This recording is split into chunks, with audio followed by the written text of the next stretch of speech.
Sorry guys, मुझे नहीं पता था कि तुम लोगों में ऐसा कुछ रिचुअल होता है। हाँ, प्रे तो करना चाहिए। हम हमेशा खाने से पहले अल्लाह ताला से प्रे करते हैं। यस, रिचुअल नहीं स्पिरिचुअल।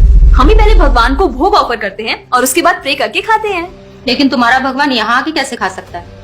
जैसे वो तुम्हारी दुआ कानों से सुन सकता है, वो वैसे ही यहाँ पर आके खा भी सकता है। भगवान का फॉर्म पर्सनल है। अगर वो कानों से सुन सकते हैं तो मुंह से आके खा भी सकते हैं। उनके कान और मुंह दोनों है।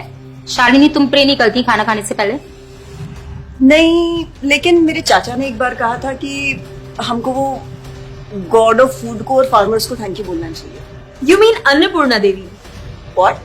God of food. यस, हमें उन्हें थैंक करना चाहिए और साथ में फार्मर्स को भी।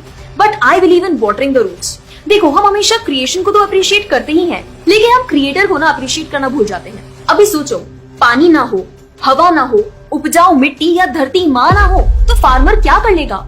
So I believe that we should be thanking the Creator, the Lord, who is providing us with all the basic necessities. Point. अब तुम किस किस को थैंक करेगा? वैसे भी तुम्हारे 33 करोड़ तो देवी देवता है। बताओ, किस किस को थैंक करेगा तुम? और शांति, तुम बताओ, तुम किस गॉड को मानता है?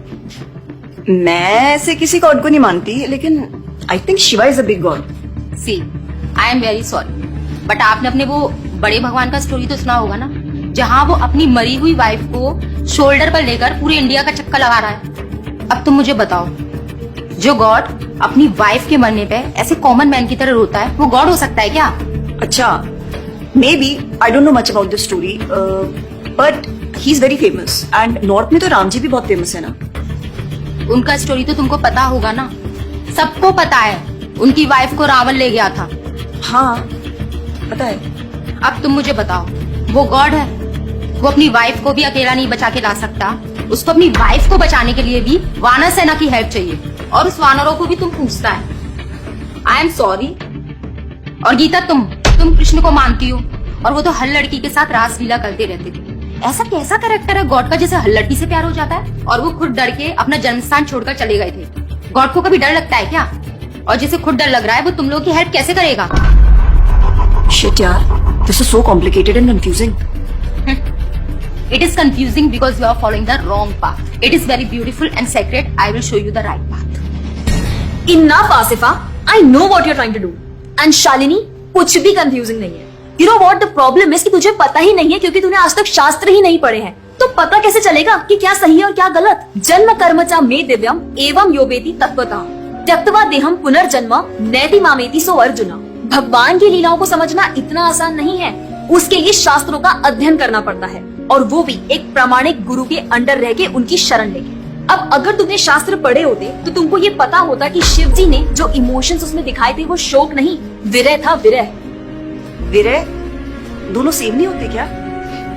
Let's start from the basics. शोक इज मटेरियल एंड विरह इज स्पिरिचुअल। शोक ना दुख की अनुभूति कराता है, whereas जो विरह है उसमें जो सेपरेशन की फीलिंग होती है ना, वो सुख का अनुभव कराती है।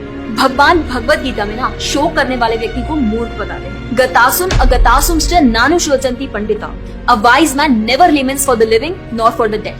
भगवत गीता चैप्टर 2 टेक्स्ट 11। अपनों की मौत पे आंसू बहाना शोक है, लेकिन वही रामायण देखते देखते जो आंसू निकले ना, वो विरह है, विरह। और ऐसे विरह से हमारा भगवान के प्रति प्रेम बढ़ता है। तो जिस तरह से शिव जी ने विरह को दिखाया था, उसी तरह राम जी भी सीता मैया के जाने के बाद विरह में भटकते हुए रो रहे हैं। और यही नहीं, सीता देवी इतनी प्योर है ना कि उन्हें राम जी के अलावा कोई टच भी नहीं कर सकता था। रावण जिनको लेके गया था वो छाया सीता देवी थी।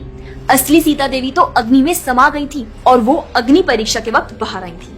और आसिफा, तू क्या बोल रही थी? भगवान राम को अपनी पत्नी को बचाने के लिए वानरों की मदद लेनी पड़ी थी।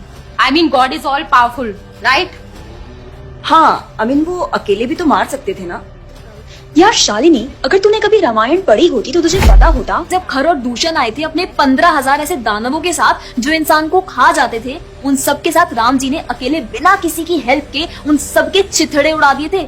अब ऐसे राम के लिए रावण को मारना मुश्किल है क्या? हाँ, लेकिन बाद में वानरों की हेल्प क्यों ली? उनको अपनी सेवा में लगाने के लिए, उनकी ग्लोरीज बढ़ाने के लिए। अरे उन्होंने तो एक छोटी सी गिलहरी तक को अपनी सेवा में लगा लिया था। What? कभी पढ़ा हो तो पता हो ना। खैर, और हम हनुमान जी की पूजा इसीलिए करते हैं क्योंकि भगवान तक पहुंचने का रास्ता उनके भक्तों की सेवा है। जब भगवान देखते हैं कि मेरे भक्तों का गुणगान हो रहा है या कोई सेवा कर रहा है तो वो बहुत खुश होते हैं। जैसे मैं तेरी मॉम के सामने अगर तेरी तारीफ करूं तो वो खुश होती है ना। पॉइंट। इसी तरह भगवान हमसे खुश होते हैं जब हम उनके भक्तों की सेवा करते हैं, पूजा करते हैं। और रही बात 33 करोड़ देवी देवता की, आसिफा तू मुझे ये बता, what is your favourite genre in movies? Psychological thriller. और शालिनी तेरी? Romantic and comedy. एग्जैक्टली। जैसे हर किसी का अपने नेचर के अकॉर्डिंग फेवरेट जॉनर होता है, वैसे ही भगवान ने हर किसी के नेचर के अकॉर्डिंग व्यक्ति के लिए उसके नेचर के अनुसार वेद और पुराण दिए हैं। और उन्हीं पुराणों को फॉलो करके लोग अपनी देवी देवता की तरफ अट्रैक्ट होते हैं। और ये सभी देवी देवता भगवान की ही सेवा कर रहे हैं। जैसे रोशनी के देवता सूर्यदेव, हवा के देवता वायुदेव, बारिश के देवता इंद्रदेव। जैसे एक सरकार चलाने के लिए इतनी सारी पोजीशंस होती हैं, वैसे ही इस पूरे ब्रह्मांड को चलाने के लिए अलग अलग देवी देवताओं की जरूरत पड़ती है। तो मतलब वो अपनी पोजीशन का मिसयूज करेंगे, किसी भी लड़की के साथ कुछ भी करेंगे, रास लीला करेंगे। Stop it Asifa, now you are crossing the line. तुझे पता ही क्या है कृष्ण के बारे में? जो लोग बोलते हैं कि कृष्ण करे तो रास लीला है, हम करें तो कैरेक्टर ढीला है, उनको बोलो पहले भागवतम पढ़ ले। ठीक रास लीला से पहले भगवान ने गोवर्धन उठाया था। उनको बोलो पहले जाके गोवर्धन पर्वत उठाए। पैदा होते ही पूतना को मारा था, बच्चे से एक मच्छर नहीं मारा जाता। When he was crawling, मुख में ब्रह्मांड दिखा दिया था। तू अपने मुंह में अपना ये हॉस्टल ही दिखा दे आसिफा। क्या तुम जानते हो द्वारका में भगवान श्री कृष्ण की 16,108 रानियां थी और सबके अलग अलग महल थे और हर एक महल में श्री कृष्ण सबके साथ होते थे एक ही समय पर। रोज सारी रानियां कृष्ण से खुश थी और उन सबकी जरूरतें कृष्णा पूरी करते थे। क्या किसी नॉर्मल से इंसान के लिए ये सब संभव है? आज के टाइम पे तो एक ही नहीं संभलती, लेकिन उस टाइम सारी रानियां एक दूसरे के साथ खुश थी और उन्हें खुश कृष्ण रखते थे। क्यों? क्योंकि वो भगवान है। और रही बात ब्रज की गोपियों के साथ रास लीला करने की, तो इतना जान लो कि रास लीला के टाइम पर करोड़ों गोपियां थी और कृष्ण पूरे टाइम हर एक गोपी के साथ मौजूद थे और उनके साथ डांस कर रहे थे एक टाइम पे करोड़ों गोपियों के साथ। ये सब बहुत डीप लीला है और ये सब तभी पता चलेगी जब साधुओं के संग में रह के शास्त्रों को पढ़ा जाएगा। हवा में तीर चलाने से या सुनी सुनाई बातों पर यकीन करने से कुछ नहीं होने वाला। और रही बात अपने भक्तों को बचाने की, तो भगवान ने तो अपने भक्त परीक्षित महाराज को गर्भ में बचाया। 5 साल के प्रहलाद महाराज के लिए नरसिंह अवतार लेकर आए और उनको बचाया। यहाँ तक कि वो अपने गुरुदेव सांदीपनि मुनि के बेटे को मरने के बाद वापस लाए और उनको जिंदा किया। आई एम रियली इम्प्रेस्ड यार। हिंदू होते हुए भी मुझे फैक्ट्स पता ही नहीं थे। मेरे पेरेंट्स ने मुझे कभी इन सब चीजों के बारे में बताया ही नहीं। हाँ, पेरेंट्स की तो गलती है, लेकिन हम भी तो वही कर रहे हैं जो उन्होंने किया। We are not learning about our culture, not reading Ramayan, Mahabharat और भगवद गीता। आजकल तो ये सब कुछ रीड करना बहुत इजी भी है यार। Everything is available on our phones, and the problem is that we don't want to learn। और इसीलिए हमें कोई कुछ भी बोलता है और हम उसे मान लेते हैं और अपने बिलीफ को चेंज करने के लिए रेडी हो जाते हैं। एक्चुअली में पता है, किसी का हार्ट ट्रांसफॉर्म करना है तो प्यार से करो, ज्ञान से करो, पैसे और तलवार से नहीं।